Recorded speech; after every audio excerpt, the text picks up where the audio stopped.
दोस्तों 1947 में दुर्भाग्यवश जब हमारे देश का बंटवारा हुआ तो यहाँ से जाने वाले लोग उर्दू को भी अपने साथ ले गए, लेकिन ऐसा करने से ये उनकी नहीं हो गई, ये हमारी है, हम भारतीयों की है। शुद्ध भारतीय भाषा है, भारत में पैदा हुई पली बढ़ी, इसलिए ये हमारी है, हमारी थी और हमारी रहेगी।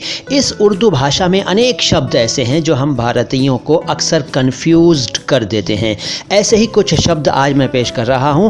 इनके बारे में पूछा है हमारे कुछ व्यूअर्स ने, इससे उनकी जानकारी तो बढ़ेगी ही, लेकिन आप सभी की जानकारी बढ़ेगी और मैं जो जानकारी देता हूं वो आपको कहीं और नहीं मिलती, ऐसा मेरा दावा है। जिनको यकीन नहीं है वो मेरे 8-10 वीडियोस देख लें और फिर उनको यकीन आ जाएगा कि जो हम बताएंगे वो कोई और नहीं बताएगा। खैर, आज का पहला शब्द है इज़ा। इज़ा दो शब्द हैं, एक अलिफ जे और अलिफ के साथ लिखा जाता है और दूसरा अलिफ जाल अलिफ के साथ लिखा जाता है। इज़ा, इसे इजा ना कहें, यह है इज़ा। पहले वाले इज़ा यानी कि अलिफ जाल अलिफ का मतलब है आमना सामना, मुकाबला और बराबर भी इसका एक अर्थ है इज़ा। और दूसरा वाला इज़ा जो है अलिफ जाल अलिफ, इसका अर्थ है जब, यानी कि व्हेन, जिस वक्त। अचानक भी इसका एक अर्थ है। अच्छा, ये तो हुई इज़ा की बात। अब बात ईज़ा की। ईज़ा, ईजा नहीं, ईज़ा। ईज़ा का मतलब है दुख, यानी कि कष्ट, तकलीफ, यातना, पीड़ा। ईज़ा। इसके बाद वजाहत। अच्छा, वजाहत एक शब्द है और एक है वजाहत। इन दोनों में कई लोग कंफ्यूज्ड हो जाते हैं, तो मैं दोनों के बारे में बताता हूँ। पहले वजाहत, वजाहत। वजाहत अरबी भाषा का शब्द है। अच्छा, ऊपर जो मैंने पहले 3 शब्द बताए, ईज़ा और इज़ा इज़ा, वो भी अरबी भाषा से उर्दू में आए और वजाहत भी अरबी से उर्दू में आया। इसका मतलब है चेहरे की चमक, यानी मुखमंडल की आभा, प्रतिष्ठा और मान्यता भी इसके अर्थ हैं, वजाहत। इसके बाद वजाहत, यानी हिंदी में ज के नीचे नुक्ता, उर्दू में वाव ज़्वाद अलिफ हे और ते, वजाहत। वजाहत भी अरबी भाषा से उर्दू में आया। इसका मतलब है फैलाव, स्पष्टीकरण, यानी कि एक्सप्लेनेशन। कहते हैं ना कि ज़रा स्पष्ट करिए बात को, ज़रा वजाहत करिए, ठीक है, तो वजाहत। इसके बाद एक शब्द है माजरत।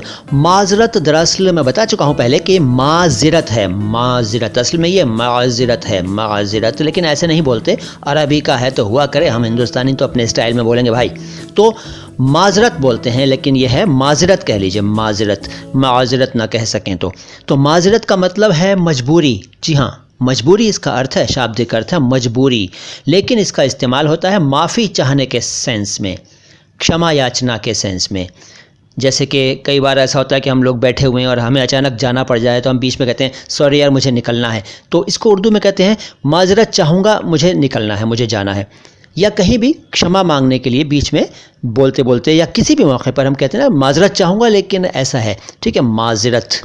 इसके बाद एक शब्द है, अच्छा हाँ, माजरत को माजरत न कहें, यह है माजरत, ज़िरत, ठीक है, माजरत। फिर एक शब्द है जहमत। जहमत को जहमत ना कहें, यह है जहमत।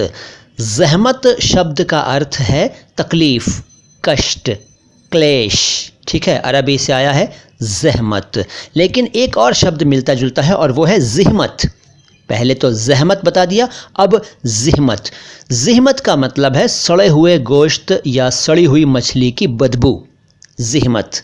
फ़र्क सिर्फ इतना है कि पहले वाले शब्द को यानी जहमत को हम जब लिख रहे थे तो हमने जे और बड़ी है और मीम ते लिखा उर्दू में, लेकिन जब हम ज़िहमत लिख रहे हैं यानी कि सड़े हुए गोश्त या सड़ी हुई मछली की बदबू वाले शब्द को लिख रहे हैं तो इसमें जे और गोल है मीम ते अक्षरों का इस्तेमाल होगा, ज़िहमत। इसके बाद रिफ़ाक़त। रिफ़ाक़त नाम होता है लोगों का, लेकिन असल में ये शब्द है रफ़ाक़त। रिफ़ाक़त ठीक नहीं है लेकिन चलता है, रफ़ाक़त है ओरिजिनल शब्द, रफ़ाक़त, रफ़ाक़त नहीं, रफ़ाक़त, रफ़ाक़त। रफ़ाक़त भी अरबी से उर्दू में आया, इसका मतलब है दोस्ती, संगत और मिलकर काम करना, रफ़ाक़त, ठीक है। इसी से मिलता जुलता एक शब्द है रफ़ीक़। रफ़ीक़ का मतलब होता है दोस्त, ठीक है, मिलकर काम करने वाला, दोस्त, साथी, संगी, रफ़ीक़। लेकिन यह है रिफ़ाक़त यानी कि रफ़ाक़त असल में। तो इसका अर्थ मैंने आपको बताया थे, बताना चाहें तो ज़रूर बताइएगा। कोई और शब्द जानना चाहें उर्दू या हिंदी या संस्कृत का तो मुझसे पूछिएगा, मैं ज़रूर बताऊँगा। मैं हूँ मुइन शम्सी और ये चैनल है माई हिंदी माई उर्दू। सलाम हिंदुस्तान।